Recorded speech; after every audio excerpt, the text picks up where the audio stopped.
এঁচোড় চিংড়ি যদি এমনভাবে রান্না করা যায় তো মাংস ফেলে এঁচোড় চিংড়িই খেতে হবে।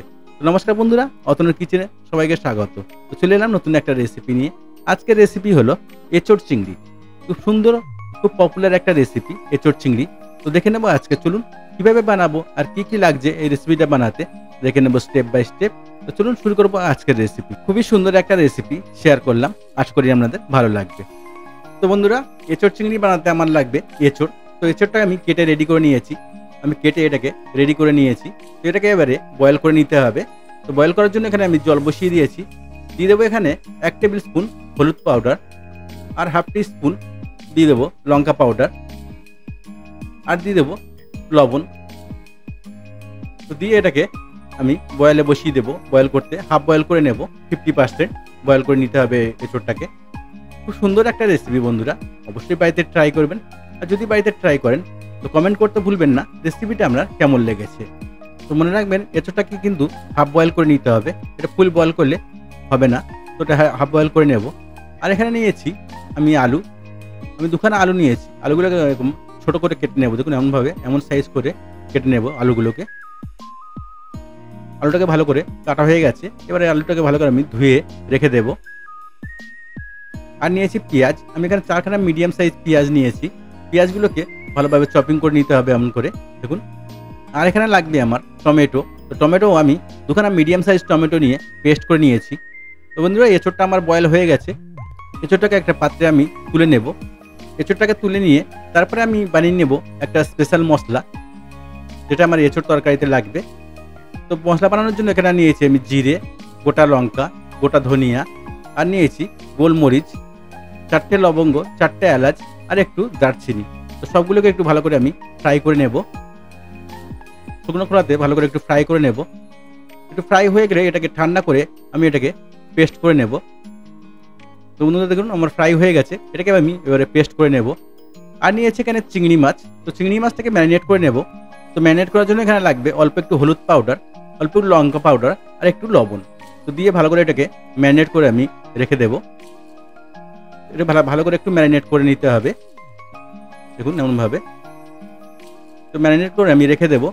তারপরে একটা কড়া বসিয়ে দেবো এখানে ফ্রাই করার জন্য। তো আমি সবগুলোকে ফ্রাই করে নেব, আলু, চিংড়ি মাছ। কড়াটা তেল দিয়ে দিয়েছি, তেলটা একটু গরম হলে তারপরে এখানে আমি যে আলু কেটে রেখেছিলাম আলুগুলোকে আমি ফ্রাই করে নেব। মিডিয়াম এটা ফ্রাই করে নেব, খুব বেশি কালো করে ফ্রাই করব না, লাল করে ফ্রাই করে নেব না, হালকা একটু ফ্রাই করে নেব।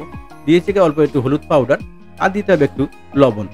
দিয়ে আলুটাকে একটু হাফ ফ্রাই করে নেব। আপনি চাইলে এঁচোড়টাকেও ফ্রাই করে নিতে পারেন, যেহেতু আমরা বাড়িতে খাবো। এঁচোড়টাকে ফ্রাই করবো না, এঁচোড়টা ফ্রাই করলে কী হবে, তেলটা অনেক বেশি হয়ে যাবে তরকারিতে। এঁচোড়টা আমরা বয়েল যেরকম সিদ্ধ করেছিলাম সিদ্ধ করেই রান্না করে নেব। তো আলুগুলো আমার ফ্রাই হয়ে গেছে বন্ধুরা, এগুলো আলুগুলো একটা পাত্রে তুলে নেব। তারপরে আমি ওই তেলেতে চিংড়িটা ফ্রাই করে নেব। চিংড়ি মাছটা ম্যারিনেট করে রেখেছিলাম, সেটাকে আমি ওই তেলেতেই ফ্রাই করে নেব। চিংড়ি মাছটা ছেড়ে 2-3 সেকেন্ড, 4-5 সেকেন্ড মতো এটাকে আমি ফ্রাই করে নেব। খুব বেশি ফ্রাই করলে কী হবে, শক্ত হয়ে যাবে চিংড়ি মাছগুলো। এটাকে হালকা ফ্রাই করে নিতে হবে। হালকা একটু ফ্রাই করে এগুলোকে আমি তুলে নেব। সব কিছু আমাদের রেডি হয়ে গেছে। তো এবার আমরা বানাবো গ্রেভি। তো গ্রেভি বানানোর জন্য ওই কড়াতেই, ওই তেলেতেই আমি দিয়ে দেবো লবঙ্গ, এলাচ, দারচিনি, আর 2টো তেজপাতা। তো দিয়ে ভালো করে একটু ফ্রাই করে নিয়ে সবগুলোকে একটু ভালো করে ফ্রাই করে নেব। তারপরে এখানে দিয়ে দেবো পেঁয়াজটা কেটে রেখেছিলাম আমি এখানে 4খানা মিডিয়াম সাইজ পেঁয়াজ নিয়েছিলাম, ছোটো ছোটো পেঁয়াজ নিয়েছিলাম। তো পেঁয়াজগুলোকে ভালো করে আমি ফ্রাই করে নেব।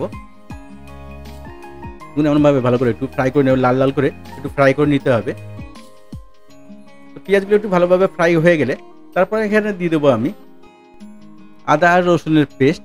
তো আমি এখানে 1 টেবিল স্পুন আদা আর 1 টেবিল স্পুন রসুন পেস্ট দিয়ে দিয়েছি। তো দিয়ে ভালো করে এটাকে একসঙ্গে সবগুলোকে কষিয়ে নেব। পেঁয়াজ, আদা, রসুন ভালো করে একটু কষিয়ে নেব, যতক্ষণ না আদা রসুনের কাঁচা গন্ধটা চলে যায়। তো ভালো করে একটু কষিয়ে নিয়ে তারপরে এখানে দিয়ে দেবো আমি মশলা। তো এখানে আমি মশলা দিয়েছি হাফ টিস্পুন হলুদ পাউডার, আর দিয়েছি কাশ্মীরি লঙ্কা পাউডার হাফ টিস্পুন, আর এখানে দিয়ে দেবো জিরা পাউডার হাফ টিস্পুন, আর দিয়ে দেবো ধনিয়া পাউডার হাফ টিস্পুন। তো সবগুলোকে দিয়ে ভালো করে একটু কষিয়ে নিতে হবে। সবগুলো মশলা দিয়ে ভালো করে একটু কষিয়ে নেব। তো একটু কষানো হয়ে গেলে তারপর এখানে দিয়ে দেবো লবণ স্বাদ মতো। আরও একটু মিনিট খানেক কষিয়ে নিয়ে তারপর এখানে দিয়ে দেবো আমি যে টমেটোটা পেস্ট করে রেখেছিলাম, টমেটো পেস্টটা এখানে দিয়ে দেবো। দেখুন মশলা আমার রেডি হয়ে গেছে। এবার দিয়ে দেবো টমেটো পেস্ট। তো দিয়ে ভালো করে আরও কিছুক্ষণ এটাকে কষাতে হবে ভালো করে। দেখুন এমনভাবে ভালো করে কষিয়ে নিতে হবে। তো এবারে এটাকে আমি ঢেকে রেখে দেবো মিনিট খানেক মশলাটা রেডি হওয়ার জন্য। তো দেখুন মশলায় তেল ছেড়ে দিয়েছে, কত সুন্দর হয়ে গেছে। এবারে আমি এটাকে ভালো করে একটু কষিয়ে নিয়ে তারপরে আমি এখানে দিয়ে দেবো। এই মশলাটা যত ভালো করে কষাবেন তত সবজিটা আপনার তত সুন্দর হবে। তো অবশ্যই ভালো করে একটু কষিয়ে নেবেন। ভালো করে কষানো হয়ে গেলে তারপরে এখানে দিয়ে দেবো আমি আলু, যে ফ্রাই করে রেখেছিলাম আলু, আর দিয়ে দেবো এঁচোড়, বয়েল করা এঁচোড়টা এখানে দিয়ে দেবো। দিয়ে ভালো করে এটাকে কষিয়ে নিতে হবে আরও 4 থেকে 5 মিনিট। এটাকে ভালো করে কষিয়ে নেব সবগুলো একসঙ্গে। খুব সুন্দর একটা রেসিপি বন্ধুরা শেয়ার করলাম, আশা করি আমাদের ভালো লাগবে। আমার রেসিপিটা যদি আমাদের ভালো লাগে তো চ্যানেলটাকে লাইক শেয়ার সাবস্ক্রাইব করতে ভুলবেন না। আর নতুন নতুন রেসিপি দেখতে চ্যানেলটাকে সাবস্ক্রাইব করে রাখুন আর বেল আইকনটাকে অলে সেট করে রাখুন। তাহলে কি হবে, আমি যখনই রেসিপি ছাড়বো নোটিফিকেশনটা আমার কাছে আগে পৌঁছে যাবে। দেখুন বন্ধুরা আমার প্রায় রেডি হয়ে গেছে। আর একটু কষিয়ে নিয়ে তারপরে এখানে আমি দিয়ে দেবো জল। জলটা বেশি দেবো না, অল্পই জল দেবো। সবগুলো আমার রেডি আছে, অল্প জল দিলে আমার রেডি হয়ে যাবে। এখানে জলটা আমি অল্পই দেব। জল দিয়ে একটু ফুটিয়ে নেব ভালো করে। দেখুন কত সুন্দর হয়েছে।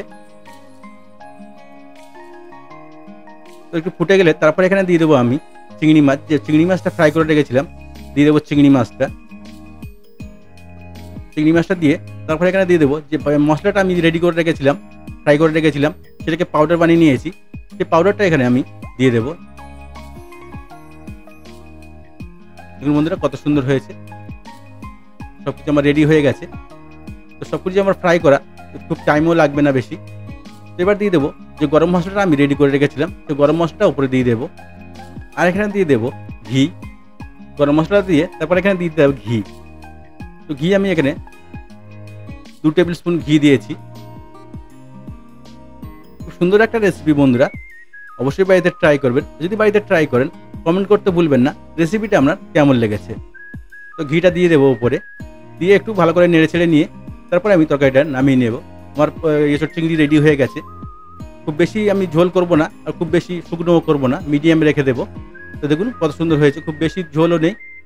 তো বন্ধুরা পুরো ভিডিওটা দেখার জন্য ধন্যবাদ সবাইকে। ভালো থাকবেন, সুস্থ থাকবেন। আবার দেখা হবে নেক্সট ভিডিওতে। আর নতুন নতুন রেসিপি দেখতে চাইলে অবশ্যই কমেন্ট করুন। আর আমার ভিডিওটা যদি ভালো লাগে, রেসিপিটা যদি ভালো লাগে, তাহলে অবশ্যই চ্যানেলটাকে সাবস্ক্রাইব করতে ভুলবেন না। ধন্যবাদ সবাইকে।